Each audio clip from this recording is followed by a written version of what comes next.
So, gaano kang kapanakit dito sa pelikula? Hindi ko alam. Alam mo namang ginagawa ko lang yung mga pelikula binibigay sa akin. Yung mga nagbibigay ng pangalan na yan, wala akong kinalaman dyan. Alam mong pag-ibig lang ang kaya kong ibigay. Wow! Bongga. Anyway, kanina tinatanong si Julia about sa Best Actress. Ikaw ba, nag-expect ka ba na mag-award sa Philippines? Ready ka ba na sina Aga, sina Dennis Trillo? Excited ko, nag-expect ako maka-inspire. Oo, gano'n na lang. Oo. Basta yung trabaho ginagawa ko, katulad ng sinabi ni JPL, laging sinusubukan namin pagandahin, yung laging 100%.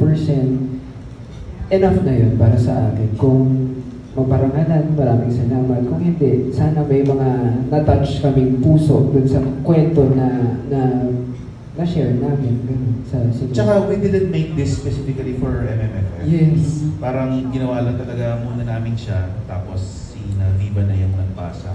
So, competition was the last thing on our minds na ginagawa natin. Gusto lang talaga namin siya magawa as a beautiful story. Oo, may mga araw na inuulan kami pero nag-shoot pa rin kami. Nung time na yun, malamig sobra pa din. So, basa kami pero ginagawa namin kasi nga, mahal namin yung project. Kailan ba yung hindi na niya kinaya? Yung araw na ito, sobrang lamig ba yun? Sa loob ng... Oo, yung bumagsak-bagsak ako dun sa bahay.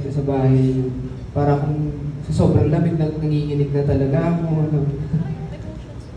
Oo, sobrang. Yeah, basta. But he's amazing. Iyayaman ko na sobrang galing talaga ni Carlo dito. Talagang in full view natin makikita yung pain talaga ni Wood. It's really his journey, and Lin is just gonna teach you a lesson. Yeah, ang galing talaga ni Carlo. But Kaloy is good all the time. So.